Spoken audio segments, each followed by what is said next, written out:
Lusaka Ministerial College has had a winding past.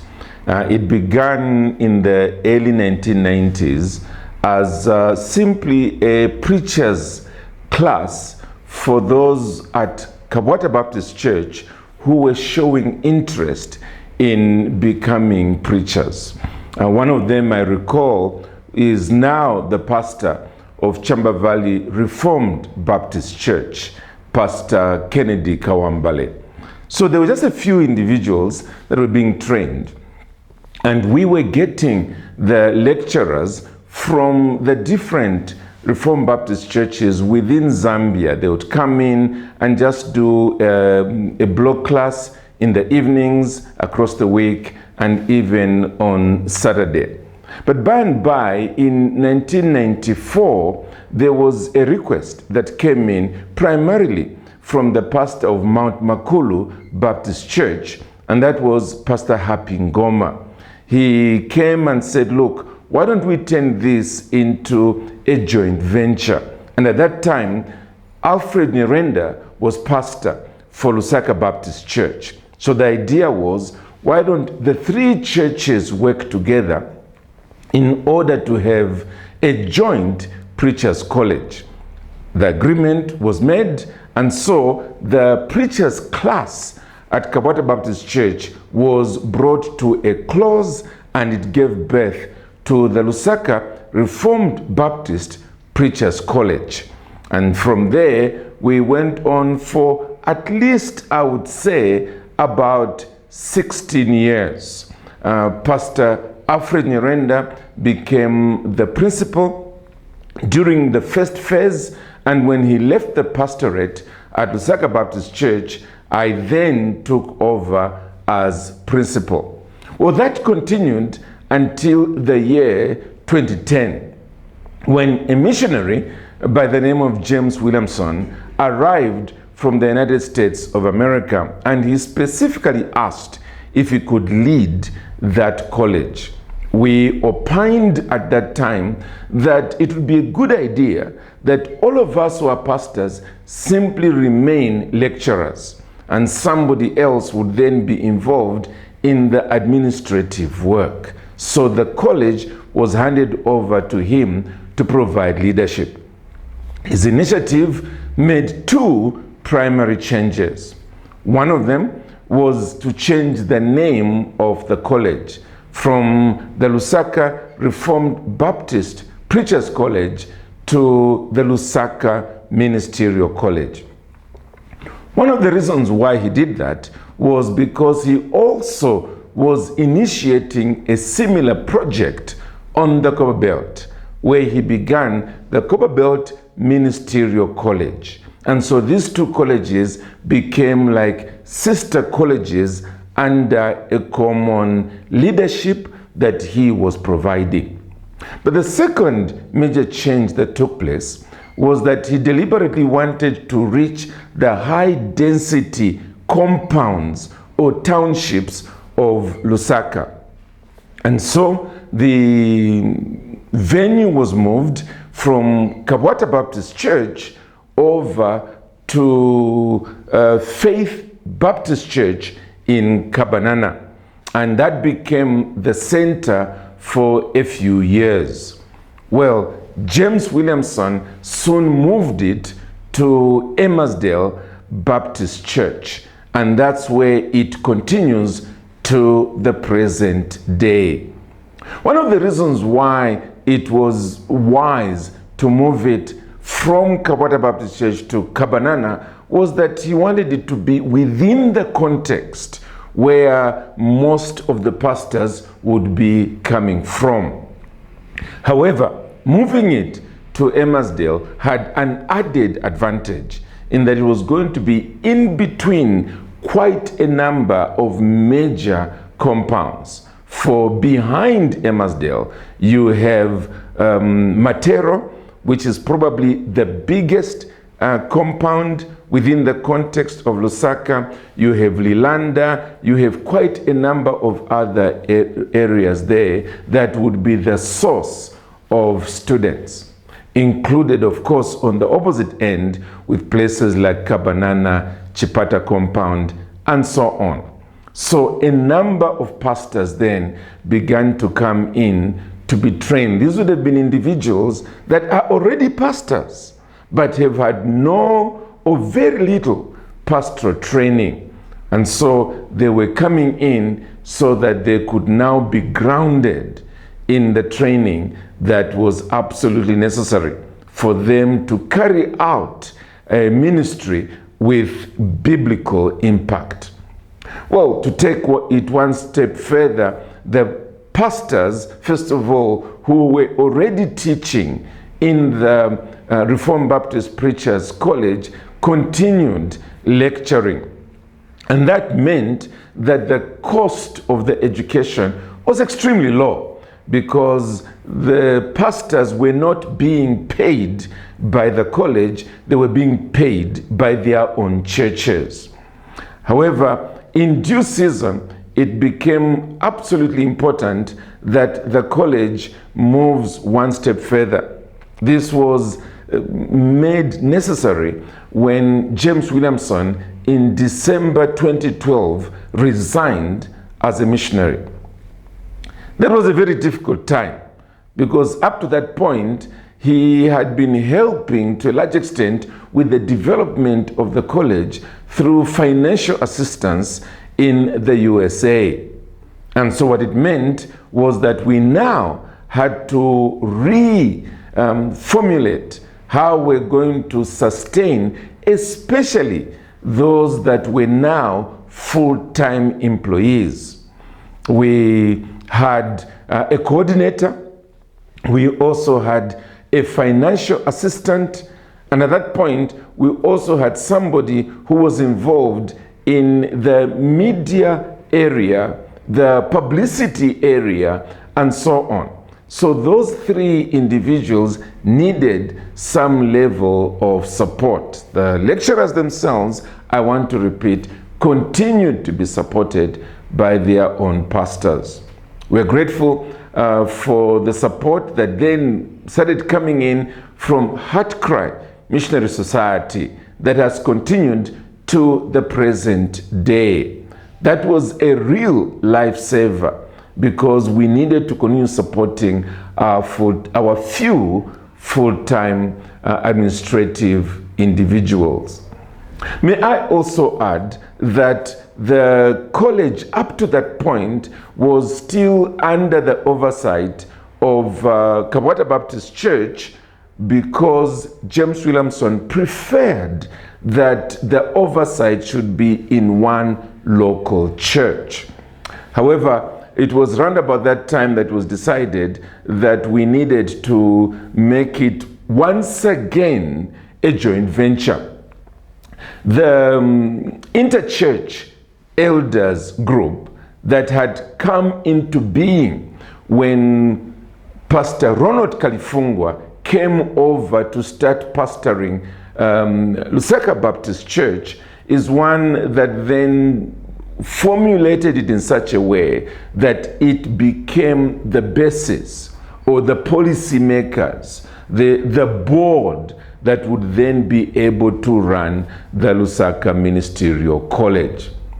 I should also quickly add the fact that in the midst of all this, there was the coming in of Pastor Nigel Lessie at Lusaka Baptist Church between Pastor Alfred Nyerenda and Pastor Ronald Kalifungwa. He was also able to provide leadership as the principal of the Reformed Baptist Preachers College. I forgot that little detail, because therefore we see that there was a period when we had Pastor Alfred Nyerenda, and then I took over as principal, and then Pastor Leslie took over for a season.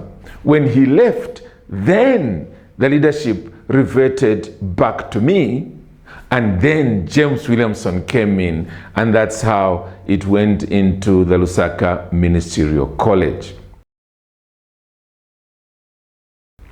I should add the fact that part of the stability that then became very helpful to the Lusaka Ministerial College was when Ben Kausu came in to be the college coordinator. He took the college to another level. And one of the ways in which he did it was by introducing seminars within the townships or compounds across Lusaka. Whenever we had an international lecturer coming to do a block class, he would then ensure that before we have the block class, we would have some form of pastor's seminar in one compound or the other. And what that did is that it introduced the Lusaka Ministerial College to people that would otherwise not know about it. But also coupled with that was that he suggested that we have posters in a number of these same churches in the compounds, that the posters primarily showing that we have this college at Emersdale Baptist Church. And so we began to see a growing number of pastors and potential pastors coming through wanting to be trained, because word did its rounds in these areas that there is this college that is providing world standard training at costs that were totally negligible. And so since then, we have known something of the growth of the college. We definitely remain very grateful that the leadership of Emersdale Baptist Church provided their venue literally free of charge. It was the offices, but it was also the lecture space that has continued to the present day. Somewhere along the lines, we had a number of changes that meant the need to change the top leadership. And it was initially when we started the Sovereign Grace Theological Seminary. It didn't last long. Then we began the African Christian University. And when this university started, it soon became evident that I needed to spend a lot more time and effort with the university. And so it was decided that Pastor Ronald Kalifungwa of Lusaka Baptist Church should take over as principal of the college, which he did. And under his able leadership, the college has gone from strength to strength. And as I speak now, it has gone beyond offering a certificate in theology and offering a diploma in theology. It is now offering a bachelor's degree in theology. I have no doubt that the future of this college is bright under his leadership. Let me also thank the pastors around Lusaka who have continued to provide ongoing lecturing and leadership to the college. Individuals such as Pastor Isaac Makashini, Pastor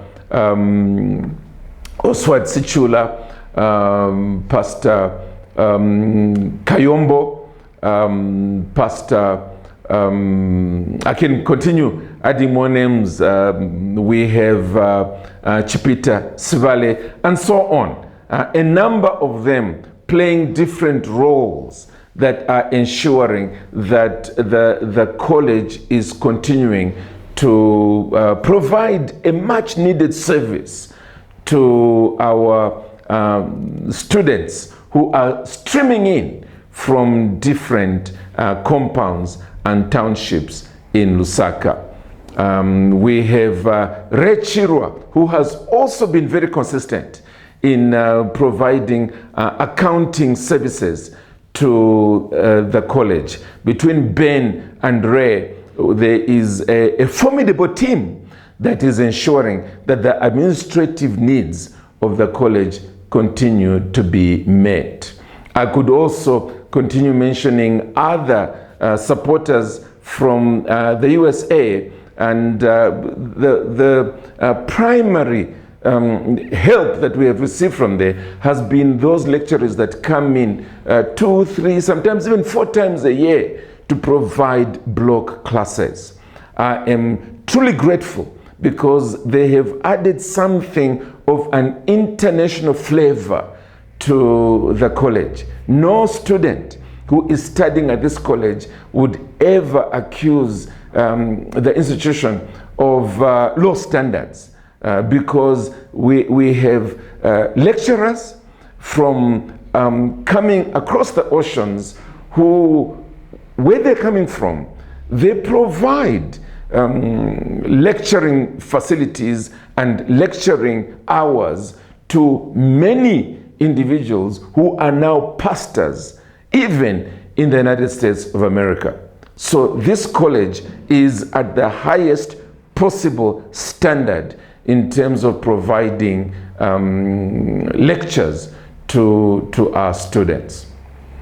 So that's what I would say about the way in which this college has grown over the years, and we trust that it will continue growing, as I've already said, under the able leadership of Pastor Ronald Kalifungwa. If I could just mention 3 aspects of the college that give us some of its distinctive flavor. One of them is that the college remains very Baptistic.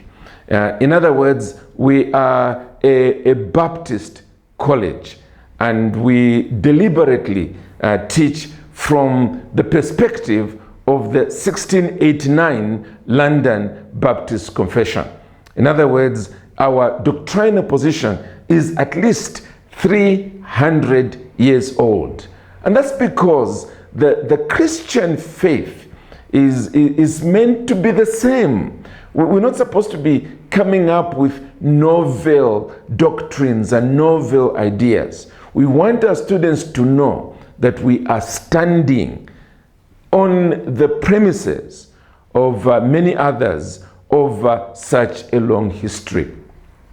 But also, we are deliberately biblical. We seek to emphasize the scriptures in everything that we teach.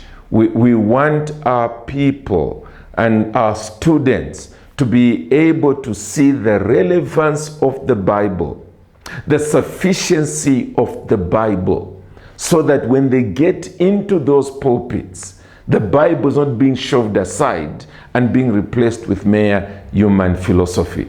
We would love them to grow in their appreciation of both the Old and the New Testament with respect to preaching, with respect to pastoring, with respect to counseling, with respect to church administration, with respect to the way in which they run their own families, and the way in which they devote their personal lives to the Lord Jesus Christ.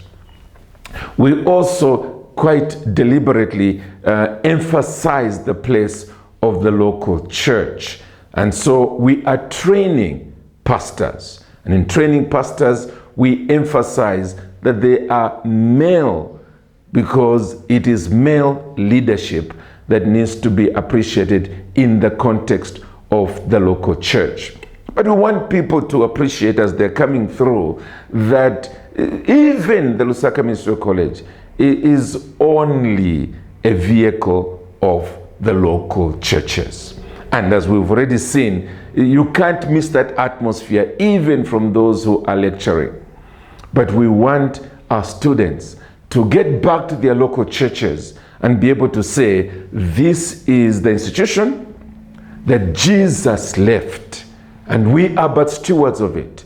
We must be individuals who must make sure that our churches are God-glorifying, that they are gospel-centered, that they uphold the lordship of the Lord Jesus Christ in every way.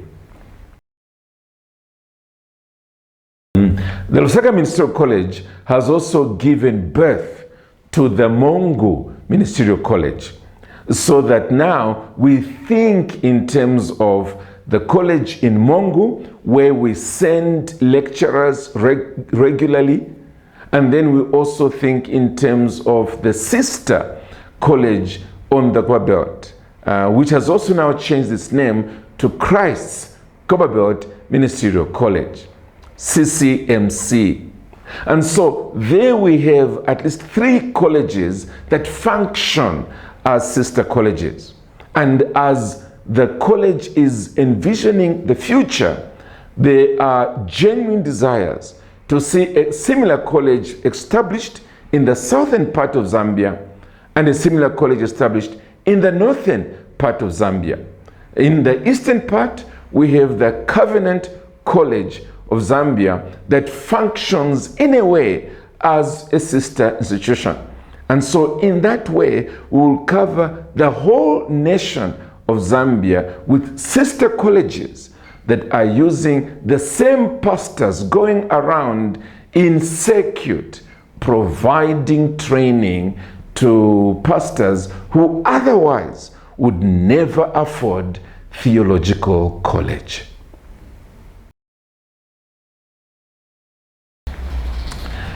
I'd like to draw your attention to the fact that the taste of the pudding is in the eating. If you want to know the excellence of an institution, you go to where are the graduates. And let me mention at least 3 of them who you can check up and see how they are doing. One of them is Pastor Million Kambuli, who is currently pastoring the Silverest Central Baptist Church. I'd also like to add Pastor Zingalume Banda, popularly known as Zinga Banda, who is pastoring Lifeway Baptist Church. And then let me also throw in German Banda, who was pastoring the John Lang Reformed Baptist Church, who is now a lecturer at Covenant College in Petauke. You can see the fruit that the college has begun to produce. And these are just 3 that I mentioned because they obviously stand out. But there are quite a number of others that are involved in ministry, showing that fruit is being born through this college, for which we are most grateful to God.